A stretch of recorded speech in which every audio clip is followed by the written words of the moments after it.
will be followed by a meeting of the Urbana City Council. Will the clerk please call the roll? Trustees Brown. Here. Hazen. Here. Hersey. Here. Jacobson. Here. Miller. Here. Roberts. Here. Wu. Here. Mayor Marler. Here. Does anyone wish to address the Cunningham Town Board?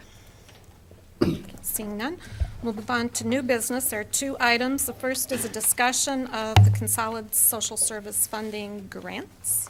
And we'll have Danielle, and then also with us is our Sheila Dodd and Alyssa JG, who will also contribute to this conversation.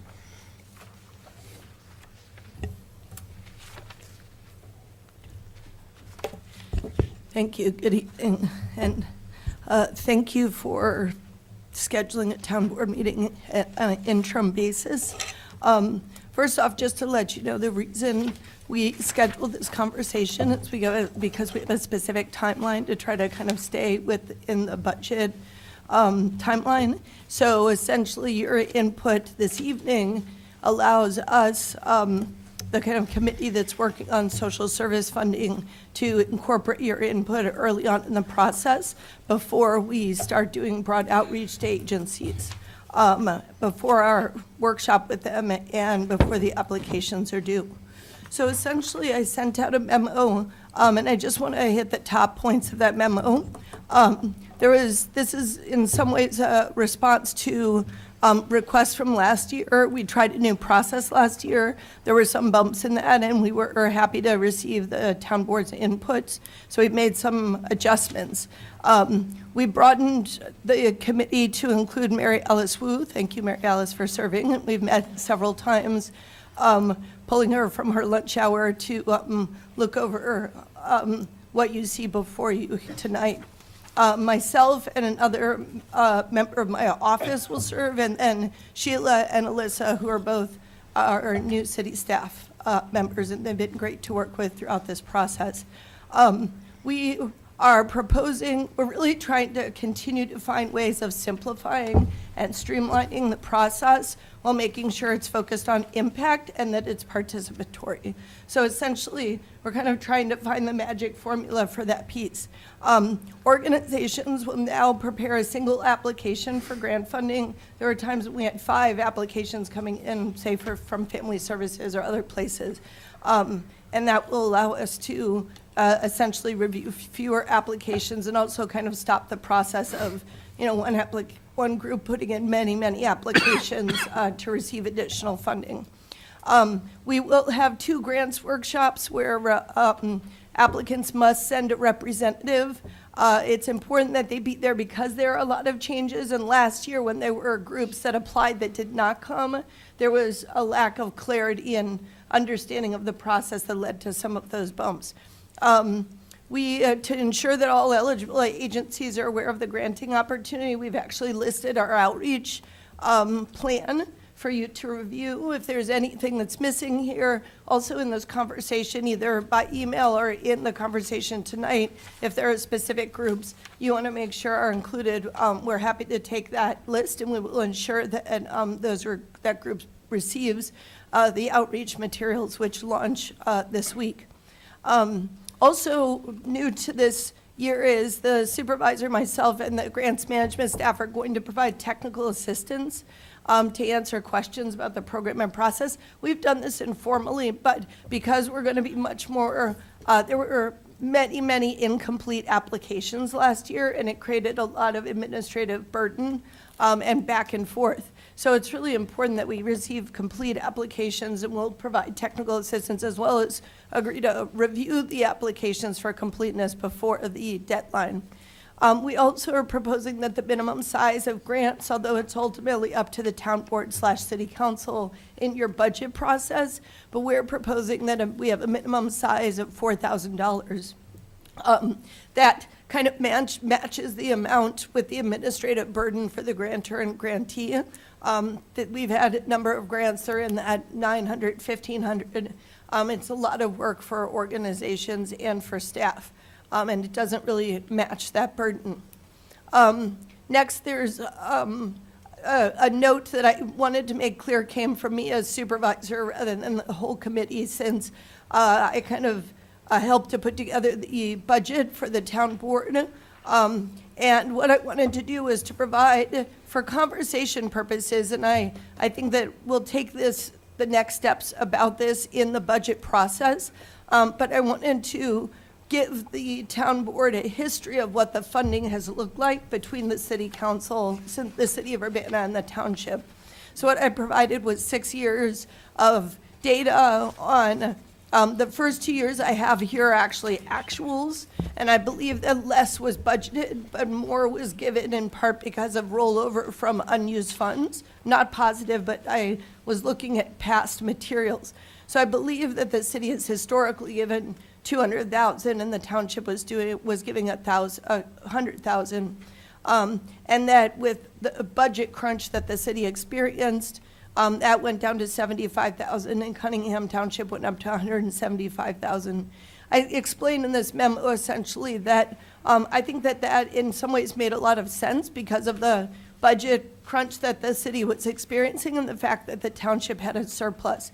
I think what I'd like to engage the town board in a conversation about is, one, the fact that our budget levy is so low because it's been cut, and also our programs have gone up, that we're doing significant deficit spending each year with the budget levy. And secondly, that, long term, we'd like to, I don't want to have a kind of panic response budgeting. So if we can look at over time, gradually rebalancing the responsibility between the city of Urbana and Cunningham Township, essentially, we can get back to a place where township can use those funds to cover our shortfall in the GA. It is definitely true that we do not have a budget crisis at this time, and that we do have a healthy surplus. But I think it's worth us talking about long-term, how do we deal with this shortfall at the GA level, and also how do we rebalance over time, since we are doing some significant deficit spending. Then the next piece in the memo talks about proposed program priorities. There was a request by the town board that also is shared by the staff and supervisor, that the process by which we kind of score and rank applications be clear, that we make our criteria clear upfront in the application process. And so what we've done in the past, last year, is we took city council priorities, and the township also had priorities, and those became the priorities that we used. This year, we kind of have one pot of priorities that we've come up with in our committee, and we've listed them here. There's quite a few, so I will not list them, but they're in your memo, and happy to answer questions. What's next is essentially the timeline. I think what's salient is we needed to have this meeting so that we can be prepared for the outreach and the launch. We are hoping to have essentially the town board and Urbana City Council approve the social service allocations that first Monday in June. Last year, we were pushing the budget into July, and so we're trying to really back up that process to make sure that we have it done. You can see the outreach proposal here, the distribution list. It will go to every workshop attendee from last year, plus it will go through all of these different emails, and we'll be working with the local press to send out PSAs. We'll also be posting to UPTV, the city's website, and anyone who communicates with us is receiving information. So we just wanted to check and see if you had anything you wanted to add, Sheila or Alyssa. Okay. Any questions about the application or suggestions about the application itself? Is that a? No? Okay. Jared? Are we gonna see the application itself at some point prior to it going out for this process? Yeah, I sent it to you, and it's also on the city council website. I mean, the town board website. It was sent out, the link Right. to it on Thursday. So Okay, you that's have a your current copy. draft. That is the current application. That is, unless there's revisions, that's what's launching tomorrow. Okay, I mean, thanks. excuse me, that's what we're launching at the workshop on the 28th. Okay, thank you.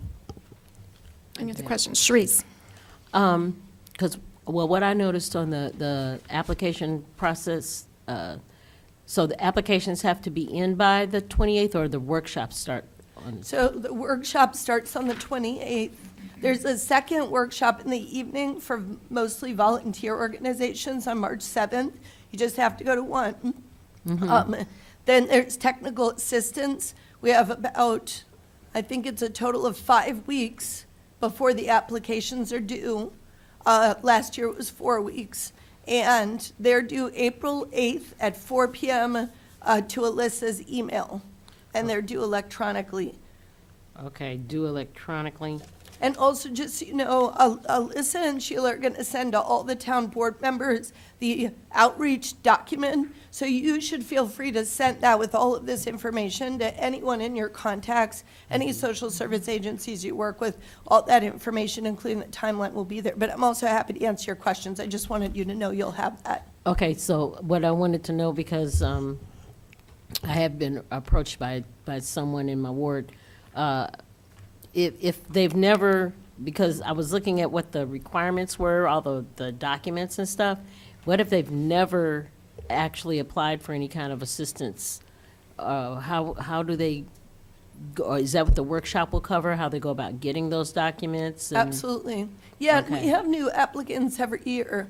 I can't remember a year where there wasn't, some new agency that was interested in applying, and so we certainly want to, hear from all agencies, and we'll consider. I will say in the past, we do look at capacity, fitness to manage grants. These are some of the criteria that we look at, but that doesn't mean a new agency shouldn't apply, and we have funded new agencies in the past. Okay, thank you. Any other questions? Jared? One other one, I know we had talked about scoring quite a bit. Did I miss an outline to that process, or have we not talked about what you guys actually decided on how we're going to do scoring? So if you look at, we're calling it proposed program priorities, it's page 2. And essentially, these are the priorities that are going to be used in the scoring process, and then would also be considered by you during the final allocations. So our check today, essentially what we're asking for is there something missing from this list? Do you have any questions about that list? Is there something we need to clarify before we launch this with the applications? Is it like a point system based on each one of these categories, or are they weighted? How is the scoring actually happening? Well, so we're developing a scoring tool. Matt developed a tool last year. We're updating that tool. We just had a conversation about it. There will be a point process, but we discussed, is it numbers, is it percentages? What does that look like? We're still working out that process as a committee. Any other questions? Mary Alice? I just want to point out, because I had brought up the question in committee about the $4,000 limit baseline, and I think that there was only one group last year that wouldn't have reached that. Is that, can you correct me if I'm wrong, Danielle? I think it's, I should have them. Well, if it's by agency, right? It's not by program within the agency. So there were a whole bunch of smaller ones, but it was one single agency, so they would have still. Yeah, that's probably. I think it was the Daily Soup Bread Kitchen was the one that was like 35. Yeah, there was also Urbana Park District. That's right. Daily Bread Soup Kitchen, Wesley Food Pantry. Wesley Food Pantry is 3,600, very close to 4,000.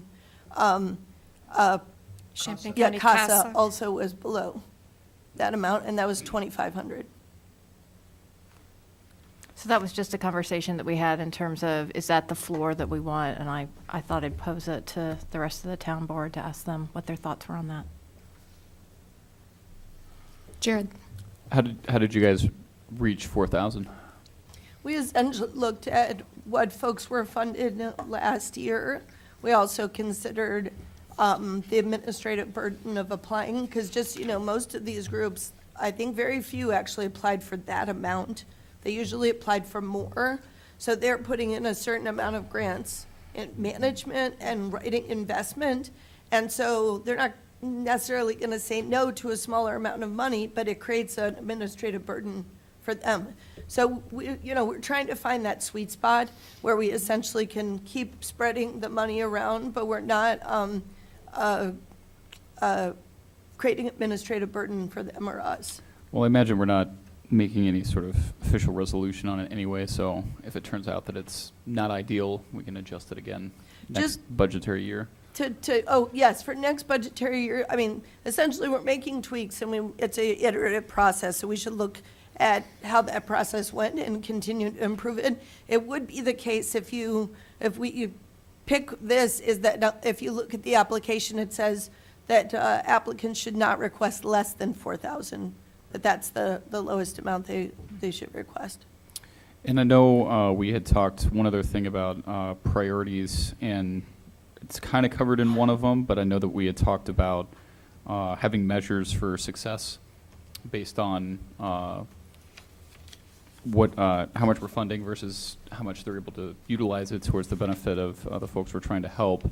And I suppose that's kind of in sustainability of program and organization, but I didn't see that specifically listed as a priority for scoring. And I think that that's something that we should have in there is, you know, that did you utilize these funds well last year? Because if you didn't, then, you know, maybe you should be knocked on it the next time you apply. Just so I understand your comment, so we did talk a lot about programs operating at capacity. We saw a number of applicants last year. It was a handful where they had a certain amount of capacity, but the numbers that they were serving, in some cases, were only 50% of that capacity.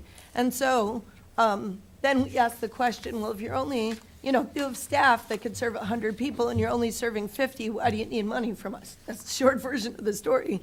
And so we give points for a program that's operating at least 85% capacity. So we don't expect everyone to be at 100 because that can be running too hot, so to speak, with your programs, but there should be a good use of the existing infrastructure before you're asking for additional money. I don't know if that, because I also hear what you're asking is, did the program have impact, which may be different than capacity? Like, is there a certain level of excellence or impact that's involved? And I think we could consider that as a program priority, because I don't really, it's true that issues of impact are not explicitly here. Yeah, I think that was the only one that I saw missing out of that list. I think it's a really strong scoring list, and I think it'll give us a really good picture on each application, but that was the one thing we had talked about that I didn't see on there. Okay. Thank you. Any other input from Mary Alice on that question? Oh. Nope. Oh. Okay. No. Eric? Oh, so just so I'm completely clear, or we're completely clear, the minimum amount for which people may apply is 4,000, but it could be possible that somebody who applied for 4,000 would receive a grant that was smaller than that. Is that correct? That's essentially the budgetary authority of the town board and the city council. Okay. What we are advising as a committee at this point is that we make a floor of 4,000. But ultimately your decision will be made in the budget process. Now, if you don't want to set that floor, I would prefer not to set that expectation with applicants. Or if you think it should be lower, I'd rather let them know, because we're going to be communicating to them kind of what we consider the floor to be. Well, I'm just trying to understand if there's one floor or two floors. I get that there's a floor for how much they can ask for. What I'm not completely clear on is that the same floor that's the minimum that they can be granted, or could a grant be made for a smaller amount?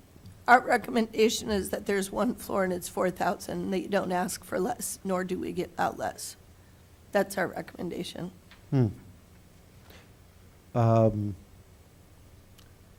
I guess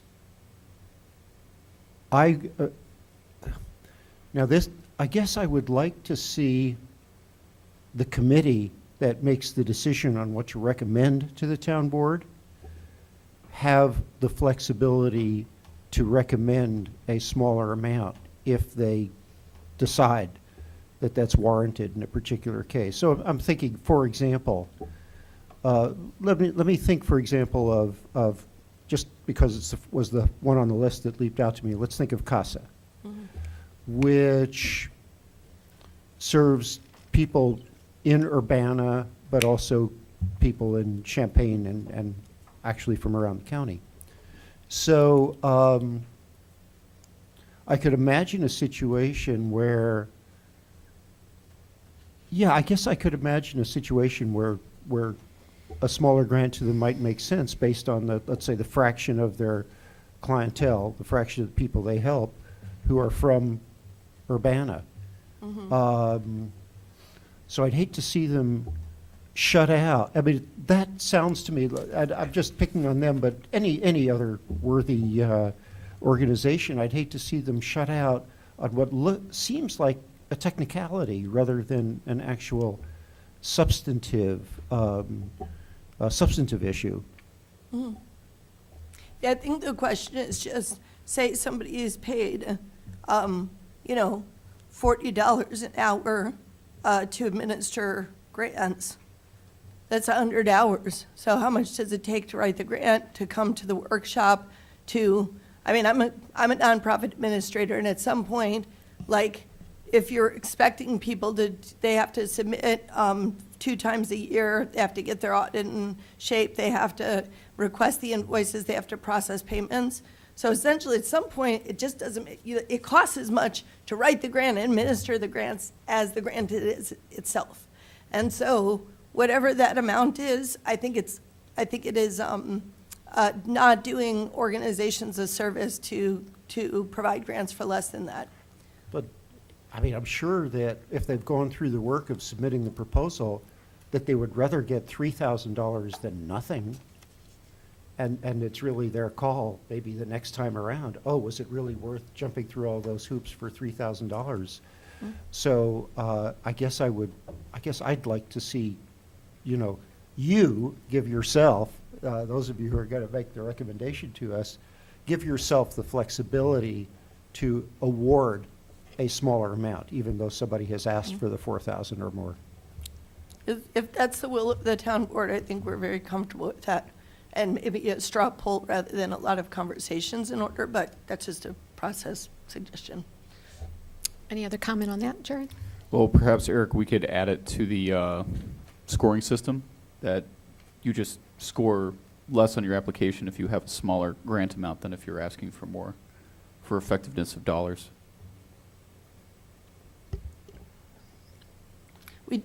We have a question of balance of program expenses versus administrative expenses. So essentially, if your administrative expenses are high overall for all your grants, this just being one of them, you would score less. Well, let's just do a straw poll. Show of hands if you're open to the idea of awarding less than 4,000 with a request minimum of 4,000. All those in favor? 1, 2, 3. 1, 2. Bill has a comment?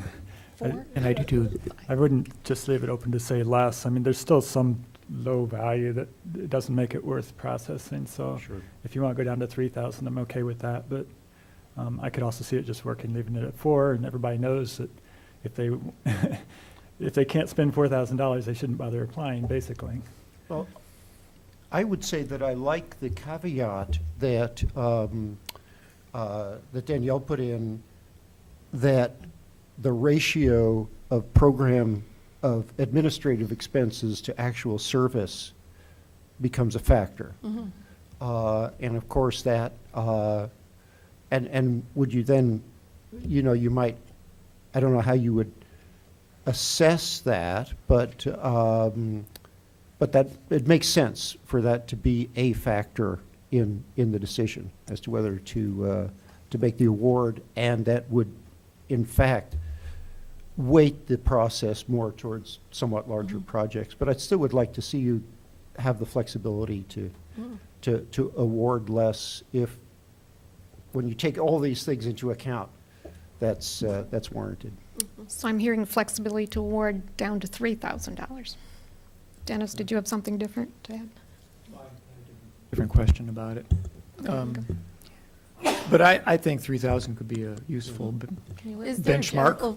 Is there a general sense that the town board would like to reduce it to 3,000? I'm fine with that. I just feel Yeah. like there should be a ceiling. Yeah, but keep the, but I mean, totally in favor of keeping the, floor. not a ceiling, sorry. But, Although there is that, it's called the budget. yeah, right, yeah. Yeah, I mean, I'm totally in favor of telling them they have to ask for at least 4. I have no problem with that. I'm just saying that you ought to have the flexibility, if, when you balance everything out, you could give, let's say, only 3. Okay. Ask for a minimum of 4, you can award down to 3. How's that sound? How's that sound? Okay, Great. fine. Let's move Okay, forward. sounds like you have direction on that. Thank you, appreciate that. All right. One more Any other- question. Dennis? All right, so I wanted to also comment about, I was asking, I guess I want to ask about the preference to supply funds to people who are actually providing services rather than covering administrative costs. What's the value, what's greater value to the community? Is that actual services, or is it covering administrative costs, or are they the same because you have people who are employed who are providing the services? So I think I understand your question. One bit of information is our grant is different than a lot of grants in that it's not it supports the organization, and it can go to staffing, administrative costs, et cetera. Now, it's tied to a program and impact, but a lot of grants, actually, the money has to go to programmatic expenses. Many of the grantees use it to cover staff, and I think that's an important thing that we offer, that flexibility we offer.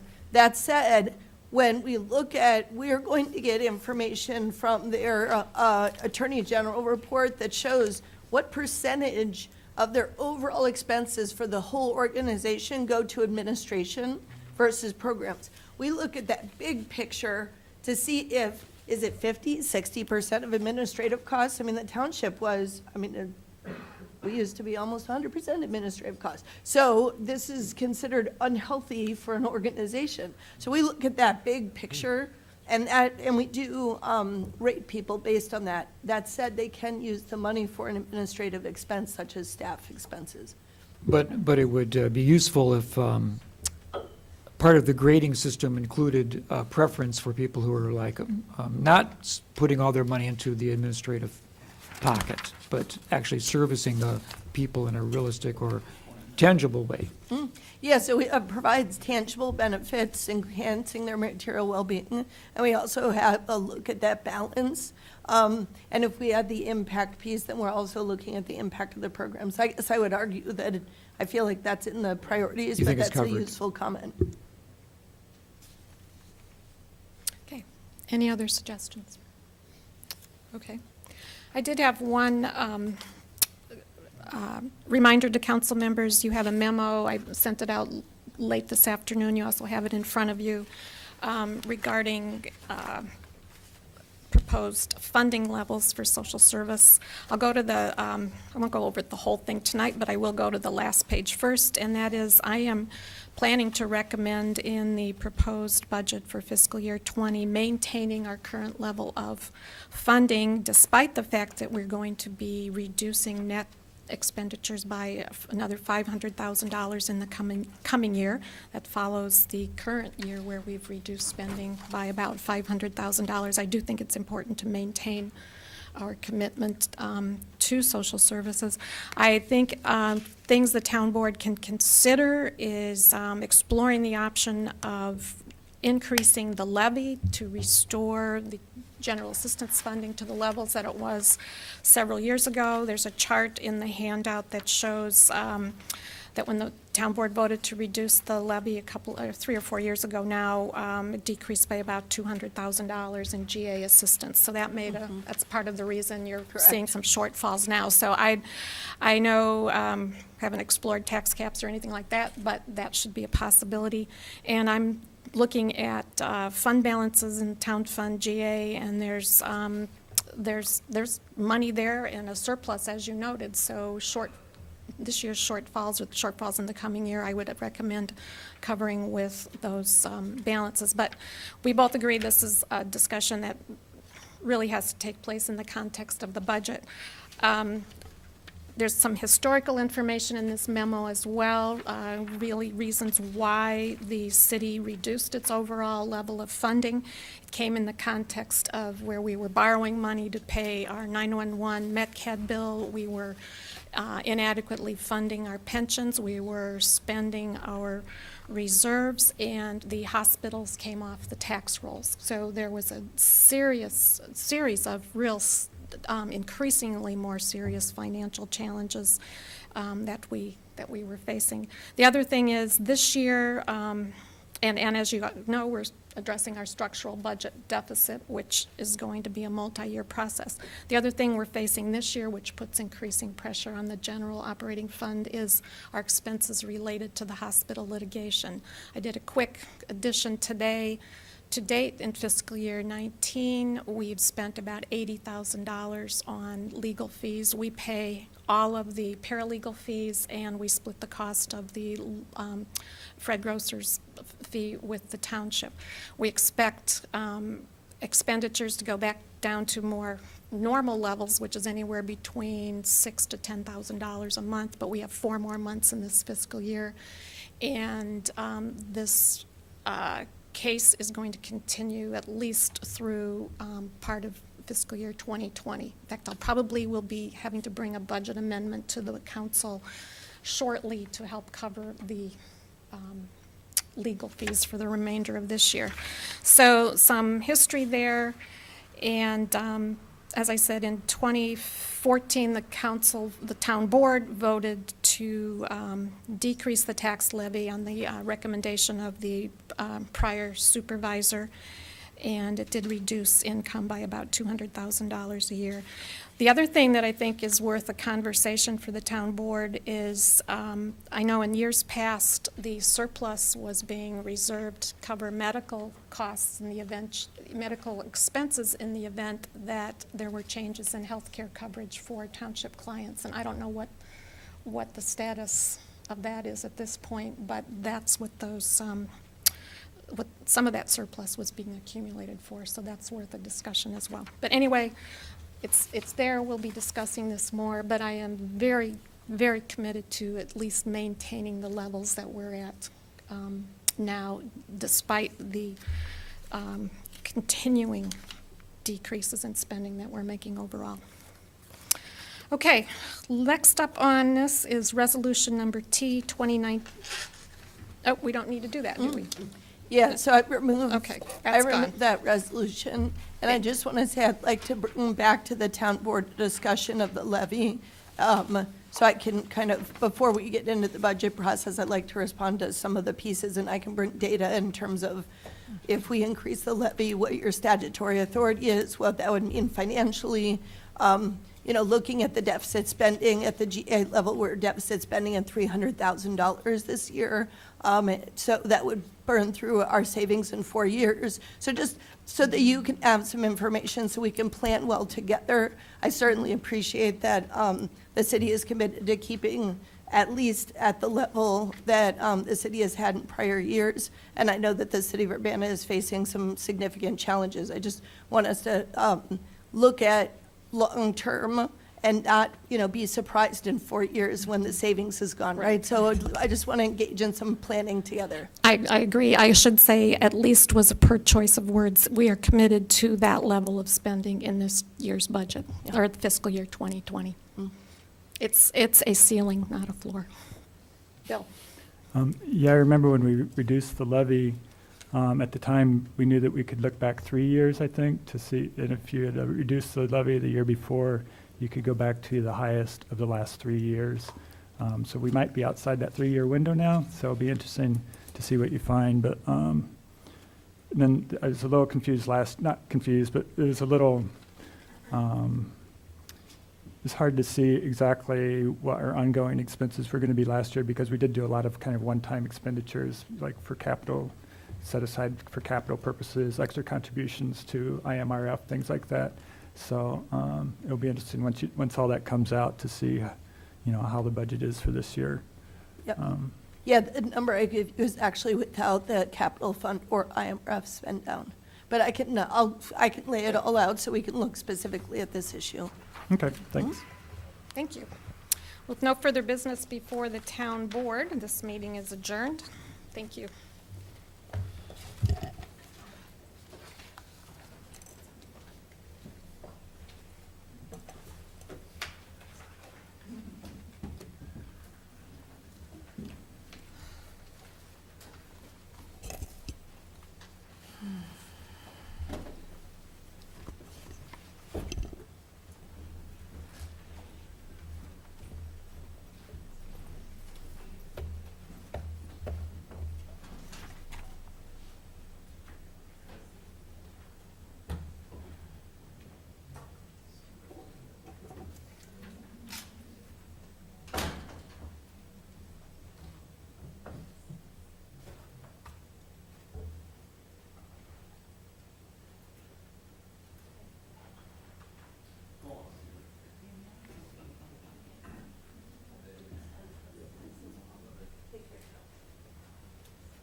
Okay, I'd like to call to order this meeting of the Urbana City Council. Will the clerk please call the roll?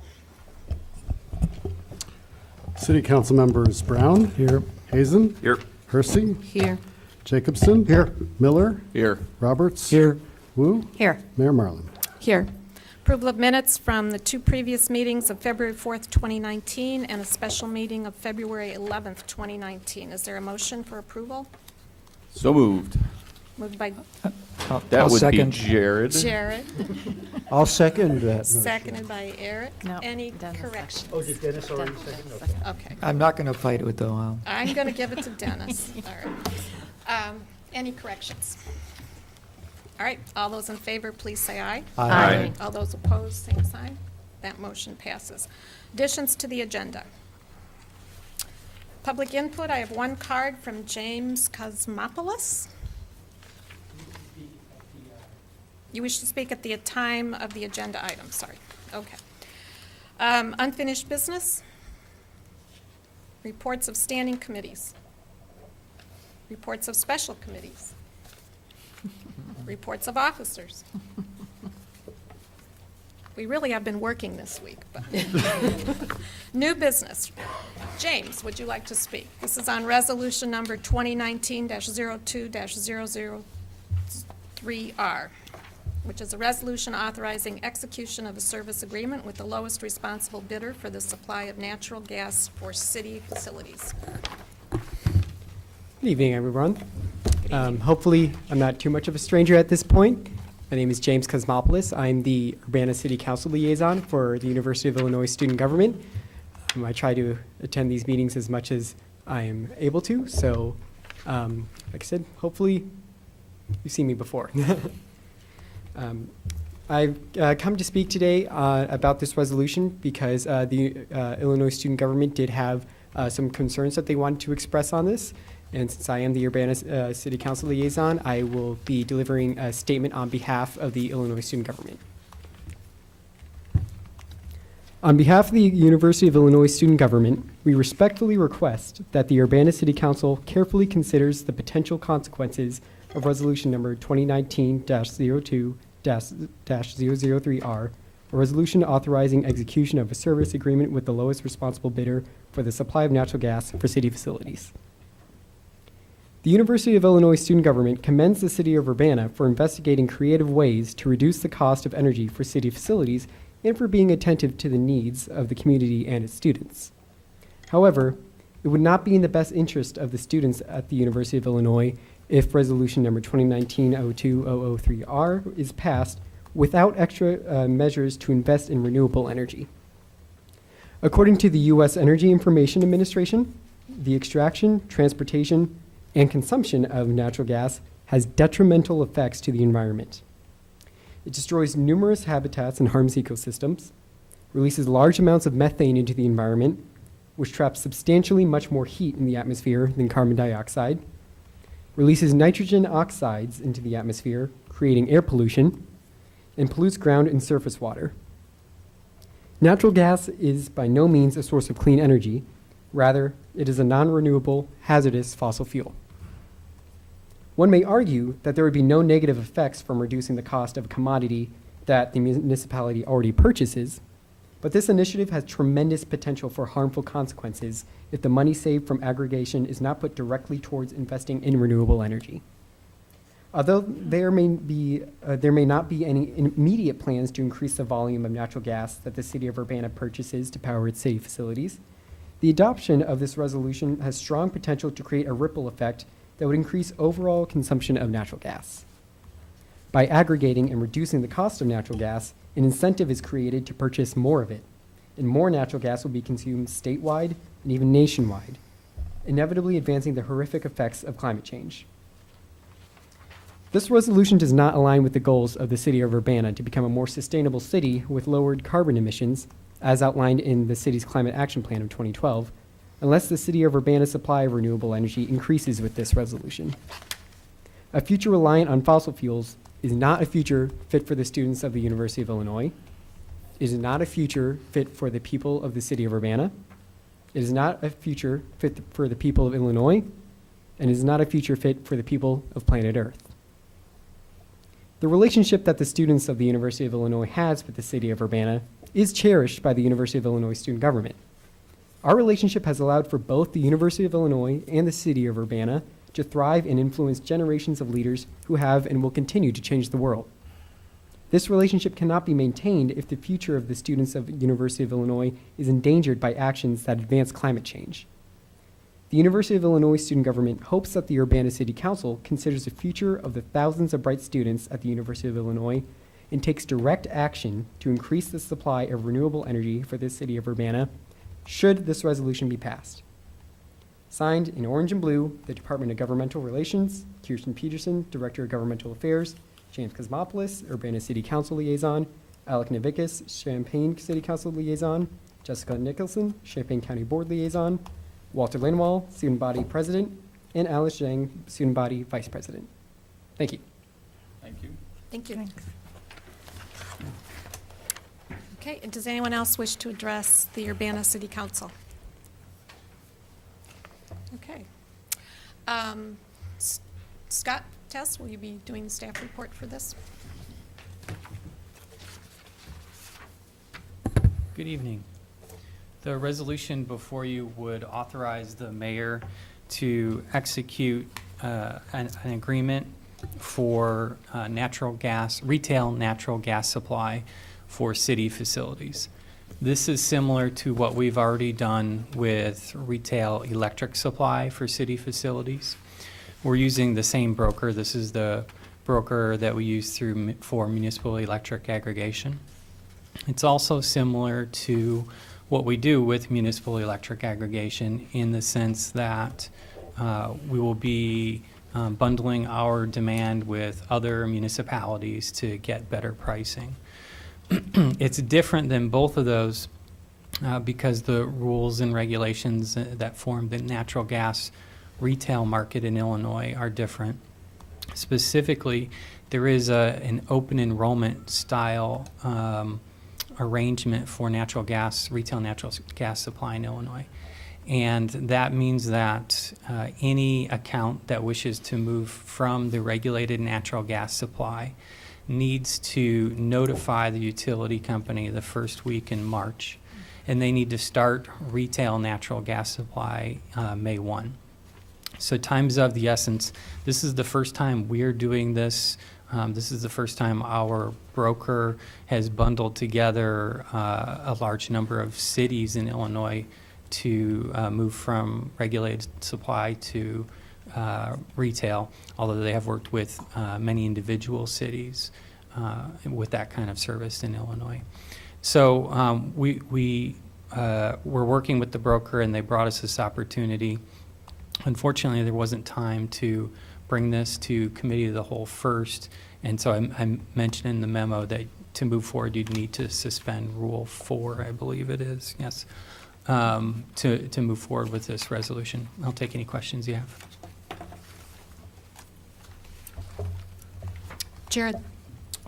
Before we consider or have any further discussion, I'll make a motion to suspend Rule 4 to consider this matter. It's the resolution on resolutions. The resolution on resolutions. Is there a second? I'll do that.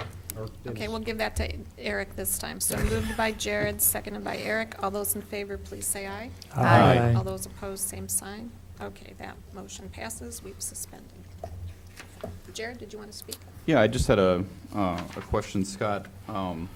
In light of James' comments, in consideration with what the city's plans are, can you speak a little bit about the solar project we recently approved to happen on the Urbana landfill and how that might play into offsetting any savings or playing a part into our overall picture of what we're doing?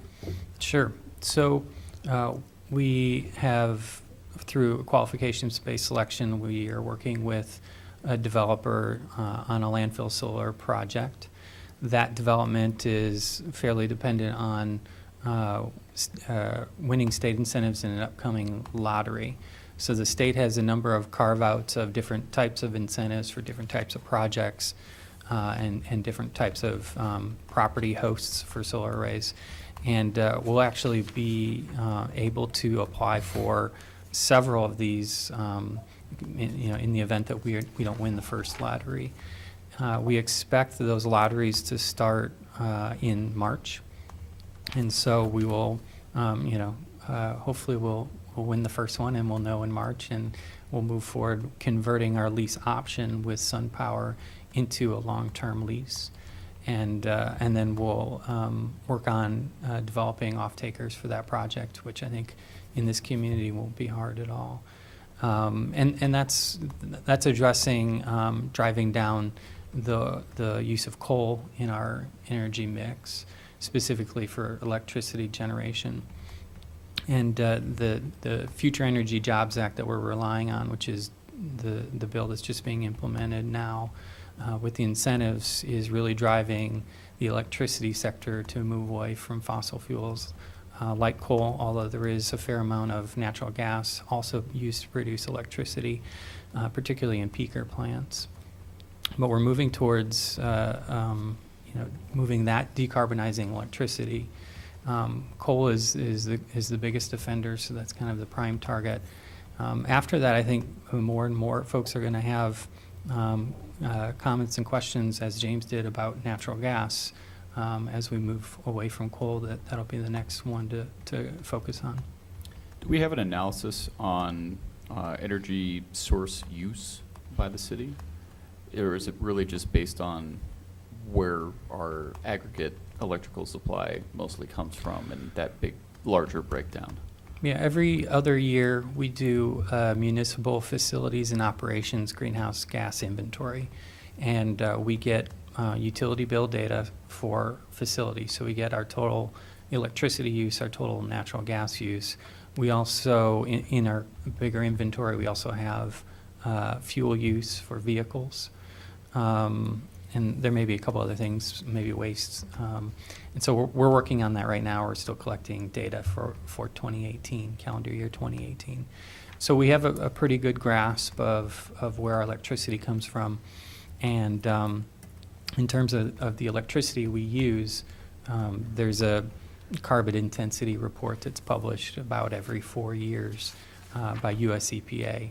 So we rely on that to sort of drive how carbon intensive the kilowatt hours are that we're using. So you can look for that. Hopefully we'll be able to wrap up that report in March and share it with council. The reason why I brought that up is because I think an interesting thing for us to be able to see would, for us to understand our overall picture, is to see what each action, similar to even what we're doing tonight, while, yeah, it's just a price consideration, we're not considering our overall volume consumption, but each action that's energy related taken by council or the city over the lifetime of that report that we're generating on for data, and we could get either, even if it's just a small tidbit analysis, is to say, oh, well, this was effective in this way. Maybe we can't put it into real hard numbers, but at least we can see, hey, we're moving in the right directions. We made 14 decisions that were positive towards reducing our carbon impact, or we made, 4 that weren't so great. Something along those lines. Sure. Thanks, Scott. Eric? I just want to say that I do appreciate the principle underlying James's comments, and because it's true. I mean, people have made energy input, output matrices for energy use in the United States, and it's absolutely true that if you reduce the price of something, typically more is used. And so the overall impact on carbon footprint of any action is a complicated one. In the case of saving money here on natural gas, now we're talking, let me be clear about something. We're talking about the city's use or Urbana citizens' use? City facilities only. City facilities only. So in our case, we're not going to spend those savings on something else. We will just run not quite so far in the red this year as we otherwise would. Correct. So I think, I'm prepared to support this, but I do want to recognize the economic principle that James is invoking, that when one, the energy impact of saving money in one place may result in increasing carbon footprint somewhere else. It won't happen with respect to city activities this year. Bill? Yeah, I agree with that, and I think under our current budget situation too, it's a matter of sustaining a lot of the progress we've made in sustainability as far as, Scott spends a lot of his time on solar projects, whether it's for the city or with Solar 2.0, 4.0. It's up to 4 now? Yeah. For getting solar installed across the county, basically. So it does a lot of work outside the city. So just to be able to sustain that and to continue to buy electric vehicles and some of the things we're already doing, I think it's important to save money where we can.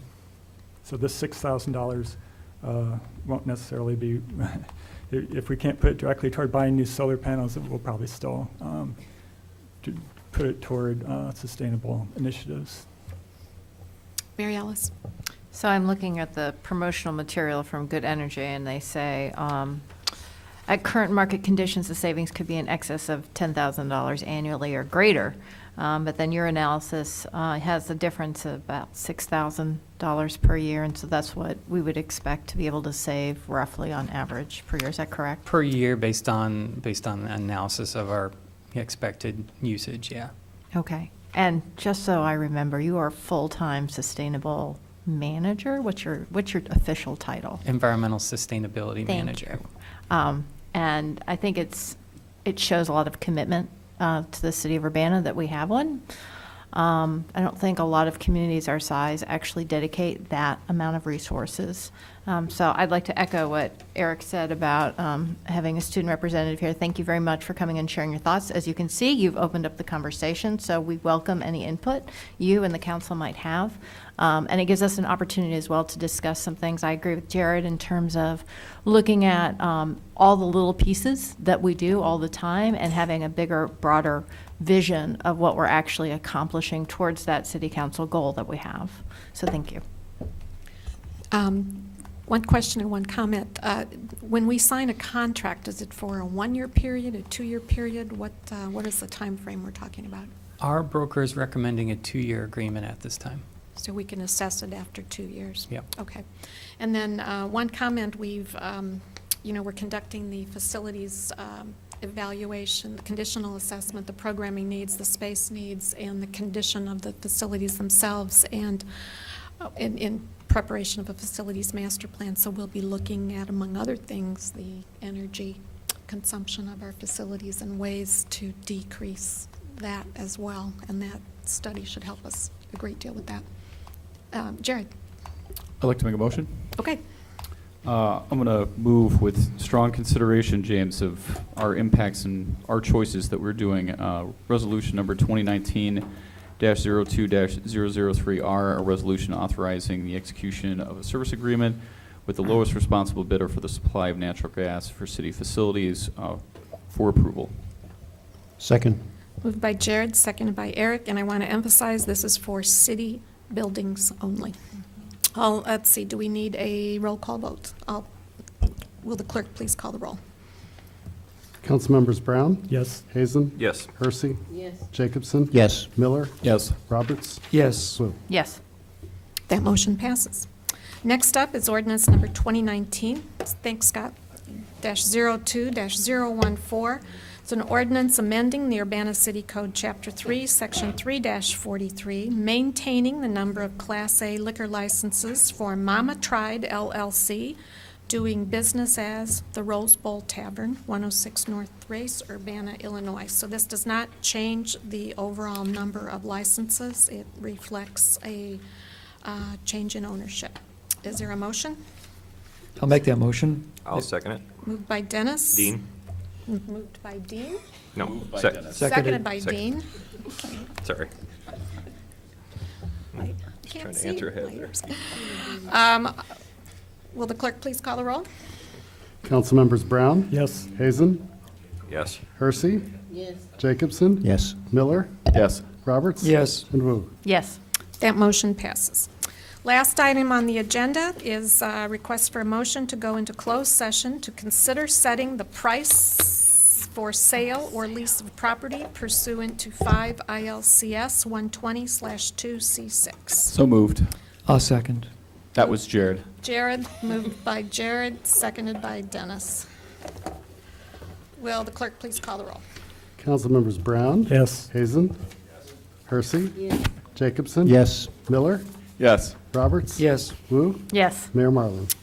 That motion passes. We will adjourn to upstairs, well, we won't adjourn, we will move upstairs for the meeting. When we come back, we will adjourn, and there will be no further business before the council. So.